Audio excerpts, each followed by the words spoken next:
ఉత్తరాంధ్ర ఆరాధ్య దైవం ప్రముఖ పుణ్యక్షేత్రంగా విరాజిల్లుతున్న సింహాచలం శ్రీ వరాహలక్ష్మీ నరసింహస్వామి వారి నిత్య కళ్యాణం అత్యంత వైభవంగా నిర్వహించారు.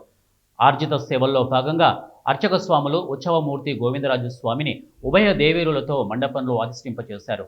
నిత్య కళ్యాణంలో పాల్గొన్న భక్తుల గోత్రనామాలతో సంకల్పం చెప్పి పంచారాత్రాగమన శాస్త్రం విధానంలో విశ్వక్షేణారాధన పుణ్యాహవచనాలతో కార్యక్రమానికి శ్రీకారం చుట్టారు. కంకణ ధారణ, నూతన యజ్ఞోపవిత సమర్పణ, జీలకర్ర, బెల్లం, మాంగళ్య ధారణ, తలంబ్రాలు ప్రక్రియలను కమనీయంగా జరిపించారు. మంత్రపుష్పం, మంగళ శాసనాల తర్వాత భక్తులకు వేద ఆశీర్వచనాలు, శేషవస్త్రాలు, స్వామివారి ప్రసాదాలను అందజేశారు. అనంతరం భక్తులకు స్వామివారి అంతరాలయం దర్శనం కల్పించారు.